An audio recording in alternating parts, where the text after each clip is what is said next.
Israeli আগ্রাসনের বিরুদ্ধে সরাসরি লাল কার্ড দেখিয়েছে নিষ্ঠুরতার শিকার এক ফিলিস্তিনি শিশু। হাতে ফুটবল, গায়ে মেসুদ ওজিলের জার্সি, অন্য হাতে লাল কার্ড দেখাচ্ছে ইসরায়েলি সেনাকে। অভিনব এই প্রতিবাদ টুইটে শেয়ার করেছেন জার্মান ফুটবলার ওজিল নিজেই।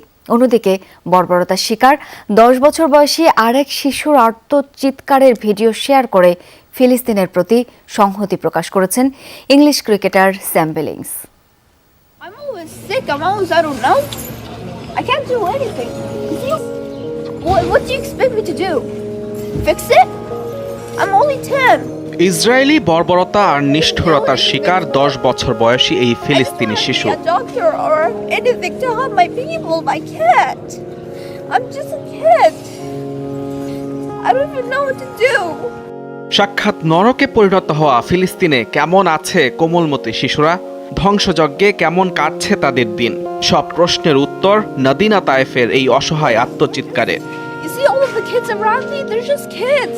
Why wouldn't you just send a missile to them and kill them? যা চোখ এড়ায়নি ইংলিশ ক্রিকেটার স্যাম বিলিংসের। টুইটে 1.5 মিনিটের এই ভিডিও শেয়ার করে সংহতি প্রকাশ করেছেন ফিলিস্তিনিদের প্রতি। পাশাপাশি ইসরায়েলে আগ্রাসন বন্ধের দাবিও তার। একটা ছবি হাজার শব্দের বহিঃপ্রকাশ, হয়তো হাজারটা বোমার চেয়েও বেশি শক্তিশালী, যার প্রমাণ দিয়েছেন ফুটবলার মেসুদ ওজিল ভক্ত এই শিশু।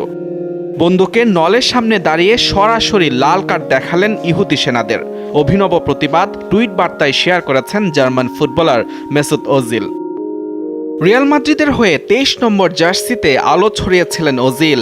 তার সেই প্রিয় জার্সি আজ প্রতিবাদের নির্বাক ভাষা, যুদ্ধবাজদের দম্ভ গুড়িয়ে দেয়ার হাইড্রোজেন বোমা।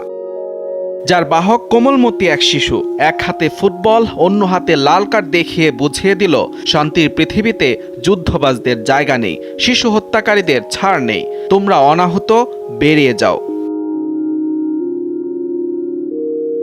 মুজরিম বিন তারেক, যমুনা স্পোর্টস।